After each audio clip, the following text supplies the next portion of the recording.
Hey kids, how you boys doing? When you immerse yourself in Pulp Fiction, it is surely hard to forget the frames that are both bizarre and haunting. The legendary twist dance that made the whole hall explode, or the booming scripture right before the cold muzzle of a gun. Every second, every moment is like a blade slashing straight into the senses, making the viewer breathless, yet unable to look away. Yet beneath that cinematic halo exists an underground world of dark secrets, full of controversy, and shocking enough to make you look at this film with completely different eyes. Do you know that the dance trophy Vincent and Mia joyfully raised was not a glorious prize, but behind it hid a darkness almost unbelievable? Or that John Travolta once accepted a meagre fee to the point of being a cruel humiliation, but that very reckless decision turned into the brightest rebirth of his entire career? Hold your breath, for right now come 20 secrets buried for many years about Pulp Fiction, truths that may make you shiver the first time you hear them. 1. The dance trophy, did Vincent and Mia actually steal it? The image of Vincent and Mia dancing under neon lights, then hand in hand receiving the glittering trophy, has become a symbol of cinema. The audience believed they were the winners of the contest right at Jack Rabbit Slim's. But Tarantino mischievously planted a small detail that few noticed. When Butch returned to the apartment to get his father's watch, the radio voice announced cold news: the dance trophy at Jack Rabbit Slim's had been stolen. That means Vincent and Mia never won. They simply stole the trophy, bringing it back as loot for a crazy night. A moment that seemed sparkling turned out dark, raw, exactly the Tarantino style. And what if this film is secret upon secret? 2. The film's timeline is completely out of order. Mentioning Pulp Fiction. The audience often remembers immediately the iconic scenes: Vincent and Mia dancing the twist, Jules quoting Ezekiel before firing Butch, swinging the samurai sword to rescue, or the tense diner robbery. But what few realise right away is that all those events did not happen in chronological order.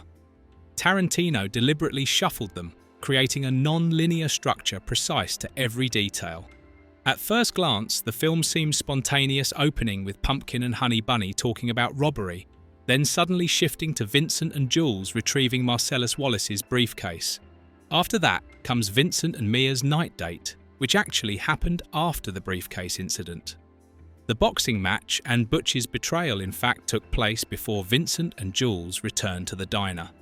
Marvin's death came before Vincent's own death in Butch's apartment. And the ending scene closing in the diner is exactly when Jules looks at the robbery with new eyes, deciding to leave the life of crime. This disorder was not for show, but to emphasize character development. If the story were told linearly, Jules's spiritual awakening, when he spares Pumpkin and Honey Bunny and utters, "I'm trying real hard to be the shepherd," would come early before his violent actions, making that moment lose weight. By placing it at the end, Tarantino turned it into a moral climax, like a faint light after a bloody chaos. Told in order, Pulp Fiction would only be an ordinary crime film. But when arranged chaotically, it became a cinematic poem, forcing the audience to piece together, ponder, and reflect after watching. This bold approach changed the storytelling language in Hollywood, paving the way for works like Memento or 21 Grams. However, no film has recreated the rhythm, grace, and unique magic that Tarantino achieved in Pulp Fiction. And behind this film is an earth-shattering secret. 3. The secrets never revealed. After the night of dancing with Vincent, Mia only gave a short but haunting remark: "Keep everything secret. Don't let Marcellus know." In another sequence, Marcellus himself whispered to Butch the same warning: "Don't tell anyone about this." Two seemingly unrelated instructions turned into a strange mirror, revealing a hidden rule. The world of Pulp Fiction operates on kept secrets. If they are exposed, everything collapses, from marriage, love to life. Tarantino did not explain, did not answer. He only left eerie silences where the audience realized each character held a ticking time bomb that would explode with just one careless word. This silence is what made the film suspenseful, because the frightening part is not what we see on screen, but the secrets never revealed. The secrets make the film captivating. Then, a fake scripture can also become a weapon shaking all senses. 4. The famous scripture reading in the film is entirely fictional. Ezekiel 25:17. The path of the righteous man is beset on all sides by the iniquities of the selfish and the tyranny of evil men. Ezekiel 25:17, the scripture Jules read in a deep voice before firing, seemed like harsh admonition lifted verbatim from the Bible. But the truth is completely different. Most of it is Tarantino's imagination, only keeping a few last lines from the original. He molded it into a fake version, but with power, like an incantation. In Samuel L. Jackson's mouth, every word was no longer a prayer, but a verdict. It made the whole hall shiver, made the opponent tremble before the bullet left the gun. That dialogue was not only a film scene, but became a cinematic ritual, both religious and violent, both sacred and terrifying. Millions memorized those words, though they never existed in any Bible. And when Tarantino made a fake scripture immortal, few realized there was still a deadly logic hole from the very first minutes of the film. 5. Jules and Vincent missed a deadly detail in the apartment. Take care of her? No, man. Just take her out, Show her a good time, make sure she don't get lonely. Before stepping into the apartment to retrieve the briefcase, Jules and Vincent had calculated clearly inside there were 4 or 5 people. But when the door opened, there were only 3 in front of them. In reality, a professional hitman would immediately be cautious because obviously at least one person was hiding somewhere. Yet both casually walked in without the slightest precaution. Right after that, another character suddenly appeared from the bathroom firing at them. Tarantino used suspense to cover this illogical detail, drawing the audience into the climax without time to notice. But if looked at carefully, this was one of the deadly careless moments, where 2 seasoned hitmen acted like amateurs. And if that carelessness is enough to make us shiver, then the film also used illusion to create the biggest mystery of all, the glowing briefcase that has sparked debate for decades. 6. The glowing briefcase contains an empty truth beyond imagination.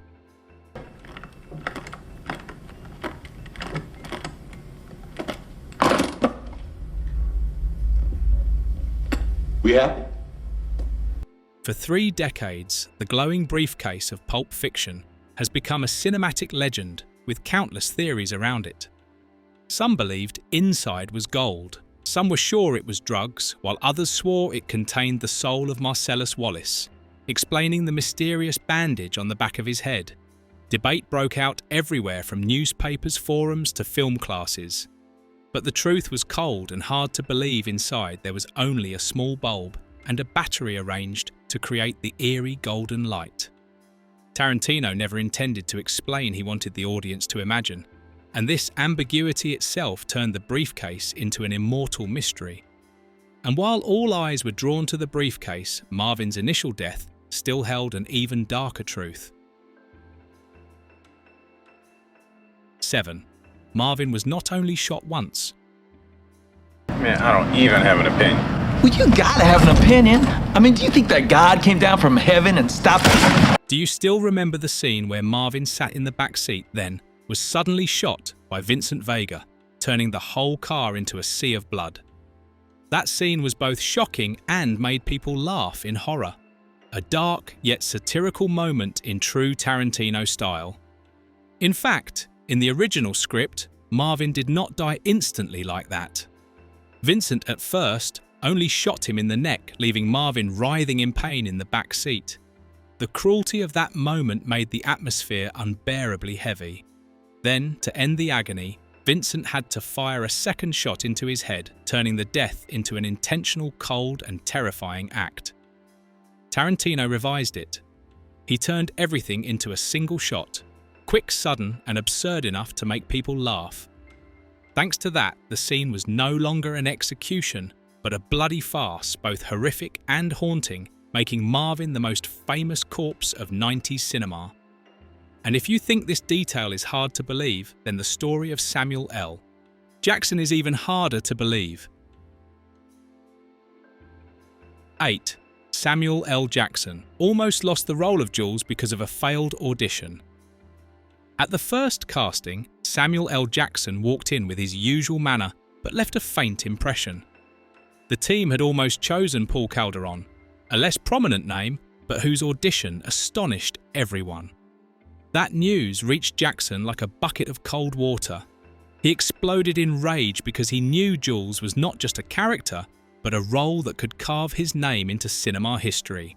Jackson immediately spent his own money on a plane ticket, flew back to Los Angeles to redo it. But this time, he did not audition anymore, but stepped into the room with eyes like burning the opponent. Every line he delivered thundered like a hammer, every look piercing through the air. When Jackson read Ezekiel 25:17, the room sank into silence, everyone drawn into the storm of his voice. Tarantino needed only a moment to be certain Samuel L. Jackson was Jules, and no one else could replace him. Just a slight hesitation that legendary role would have belonged to someone else. But the eruption at the last minute completely changed Jackson's path, lifting him from a supporting actor to a generational icon. And in that very film, another star silently made everything perfect. 9. Danny DeVito was the hidden hand behind Pulp Fiction. Speaking of Pulp Fiction, you would immediately think of Quentin Tarantino, Harvey Weinstein, or Miramax. But few knew Danny DeVito, the short comedian familiar to audiences, was one of those who contributed greatly to the film's birth. In the early 90s, DeVito's production company received the script draft and immediately sent it to Miramax. That very step gave Pulp Fiction the resources it needed to take shape. DeVito did not appear in the film nor in the grand promotional events, but his name still appeared in the credits as producer forever tied to one of the greatest works in film history. A truth that astonishes behind Tarantino's spotlight was a silent but influential hand. And those silent hands once pushed John Travolta to a strange crossroads where he had to choose between fame and survival opportunity. 10. John Travolta returned to the top with an unbelievably meagre fee. You would hardly believe that John Travolta, the star who once dazzled the world with Grease and Saturday Night Fever, was once considered washed up. In the early 90s, he fell into a string of failures, gradually becoming the symbol of an old star Hollywood had abandoned. At that time, Tarantino saw in him what others no longer saw. Tired eyes, a ruined aura, perfect to become Vincent Vega, the Hitman, adrift among twisted lives. However, Pulp Fiction's budget was too small. Travolta was paid only about $150,000 USD, an incredibly small sum for an A-list star. But he nodded. Not for money, but for the last chance to prove he still had a place. And then that decision changed his life. Travolta turned Vincent Vega into an eccentric yet fascinating symbol, and that comeback was so strong it brought him a prestigious Oscar nomination. Once again, the spotlight shone on the name John Travolta, and Hollywood had to bow and admit he was still alive. 11. The fateful encounter between Butch and Marcellus was only because of coffee and donuts.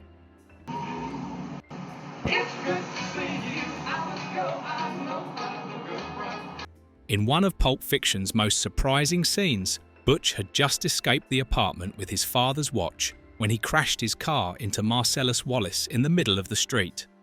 At first glance, everyone thought it was just a crazy coincidence of fate. But in fact, Tarantino planted a detail Marcellus held coffee and a bag of donuts. That meant he was not randomly passing by, but staking out Butch's apartment with Vincent. Vincent went inside to wait while Marcellus went down the street to buy food. At that very moment, Butch appeared, creating a shocking collision. The car crash was not just an accident, but a bloody fate waiting at the corner. And fate was also set for another Hollywood star when Bruce Willis accepted to step down from glory for a role no one expected. 12. Bruce Willis accepted to step down from glory for an unexpected role. In the mid-90s, Bruce Willis was already the king of action films thanks to Die Hard. Yet the image of John McClane, brave muscular shooting down a whole building, boxed him in. Pulp Fiction appeared like a crossroads. Instead of the invincible hero role Tarantino gave him Butch, a worn-out boxer down and out, living by his last recklessness for a bit of honor. Willis accepted the role not for grand explosions, but because he wanted to challenge himself in Tarantino's dark indie world.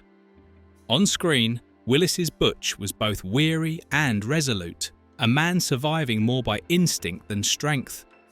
That step-back decision helped Bruce Willis prove deep acting ability, escaping the shadow of Die Hard. But not everyone seized the chance. Michael Madsen let slip a role written especially for him. Michael Madsen lost a golden opportunity because of another project. From the moment he wrote, Tarantino thought of Michael Madsen for Vincent Vega, because earlier Madsen had terrified the world with Mr. Blonde in Reservoir Dogs, and Vincent was the brother of that character in Tarantino's universe. This should have been an explosive reunion. But Madsen declined. He had already signed with Wyatt Earp another project and could not withdraw.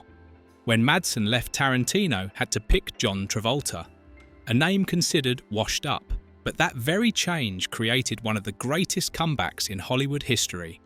Meanwhile, Madsen years later still bitterly admitted giving up Vincent Vega was the most regrettable decision of his career. A slip from Madsen, but a coincidental detail of Ving Rhames ignited a conspiracy theory lasting for decades. 14. The bandage on Marcellus's neck created a dark theory from a small accident. What you got? He booked. His trainer? He says he don't know nothing. I believe him. When Marcellus Wallace first appeared on screen, Tarantino did not show his face, but focused on the back of his head, where there was a big white bandage. Just that millions of viewers were haunted and spun countless theories. The most popular, the glowing briefcase, actually contained Marcellus's soul, extracted by the devil right there. That conspiracy spread for decades, turning into an endless topic in the cinephile community. The truth was, nothing supernatural at all. Ving Rhames simply cut the back of his head while shaving before shooting, so he covered it with a bandage. Tarantino saw it, thought it looked cool and mysterious, so he decided to film close-up. A small accident, a spontaneous decision, and cinema history gained another dark legend. And while the audience still obsessed over the briefcase and the bandage, John Travolta sought the feeling of heroin in the most unbelievable way. 15. John Travolta tried the feeling of heroin in a strange and unbelievable way. To play Vincent Vega, the hitman high on drugs all the time, Travolta did not just rely on imagination. A former addict friend suggested him a legal test drink, lots of strong liquor, then soak in a hot tub for hours. The dizzy, tired, floating feeling, according to his friend, was the closest to a heroin high Travolta could experience without breaking the law. Travolta followed it. He sank into the bathtub, alcohol soaking in mind, drifting. From there, he brought that half-awake, half-dazed feeling into the film's staggering steps, dazed eyes, dragging voice. And the audience immediately believed Vincent Vega was a truly high man. 16. The Pulp Fiction poster was recalled right after release. Before the premiere, Miramax released a Pulp Fiction poster with the image of Uma Thurman seductively lying down Lucky Strike cigarettes scattered next to the novel The Harlot and the Heart. It immediately caused a sensation, becoming a pop art icon of the 90s. But only a few days later, the company was forced to recall all of them. Reason they had not requested copyright permission for the Lucky Strike image nor the novel appearing in the poster. Thousands of prints were collected, turning the poster into a rare item hunted by collectors for thousands of dollars. A legal mistake, seemingly trivial but accidentally, created a legendary collectible in popular culture. And behind neon lights and those famous posters, a minor character also carried a chilling story. 17. The driver. Esmeralda stepped out from a short film about death. What does it feel like? What does it feel like? Killing a man. When Butch escaped from the fight, he took a taxi and met Esmeralda, the strange woman who kept asking about the feeling of killing. To many, she was just a bizarre, fleeting character. But in fact, Tarantino had inserted an entire other story into the film. Esmeralda was based directly on the short film Curdled 1991, where Angela Jones, the same actress, played a Colombian woman who cleaned crime scenes and was obsessed with death. Tarantino had seen the film, was fascinated by the character, and decided to put her straight into Pulp Fiction, as if two cinematic worlds merged into one. But if Esmeralda carried obsession from a short film into the screen, then a powerful character almost vanished because of a controversial scene. 18. The role of Marcellus Wallace was once rejected because of one scene. At first, Tarantino aimed at Max Julien for the gangster boss Marcellus Wallace. But when reading the script up to the pawn shop rape scene, Julien immediately dropped the script and refused. That scene was too heavy beyond his tolerance. The opportunity slipped away. The role fell to Ving Rhames, who then turned Marcellus into a violent yet indomitable figure, leaving a strong mark in film history. One refusal moment accidentally handed glory to another and also carved Rhames's name among icons. But Tarantino did not stop there. He planted seeds for an entirely different story, opening a whole other film. 19. Fox Force 5 opened the lead to Kill Bill. Vincent, do you want to hear my Fox Force 5 joke? During dinner with Vincent, Mia Wallace talked about Fox Force 5, the TV series she once auditioned for. A group of female assassin agents, each with their own specialty, sounded like just a side detail. But years later, the world realised that was the original sketch for Kill Bill. The idea of 5 female assassins sprouted in Tarantino's mind then, and Uma Thurman returned once more, this time as the bride. Number 1 assassin, cold and ruthless. One could say in Tarantino's universe, Mia Wallace sowed the seed for Uma Thurman to step into another legendary role. And that circle of fate became even more perfect when John Travolta encountered his old apartment on the day he received the script. 20. John Travolta unexpectedly encountered his old apartment when receiving the script. One evening, Tarantino invited John Travolta to his house to discuss Vincent Vega. Entering the apartment, Travolta froze. It was the very apartment he once rented in his early Hollywood days when he was still a nameless young man before becoming famous with Welcome Back, Kotter. All memories of poverty struggling for roles suddenly rushed back in that fateful moment. And now, in the very place where the dream once began, Travolta held in his hands a chance to revive his career. From a recalled poster, a supporting character stepping out of a short film, a role rejected to the extreme to the fate circle of stars. Pulp Fiction proved that sometimes the secrets behind are more thrilling and dramatic than the film on screen. Pulp Fiction deserves to be the masterpiece that completely changed how Hollywood tells stories. The film combined violence, dark humor, and fascinating non-linearity, creating a unique experience. Each character from Vincent Vega to Mia Wallace became immortal icons of popular culture. More than 3 decades have passed. The film's allure has not diminished, but even grown stronger. If you find this series of truths interesting, do not forget to press like and share, to spread it to more film lovers. And remember to subscribe so as not to miss other thrilling stories behind legendary films.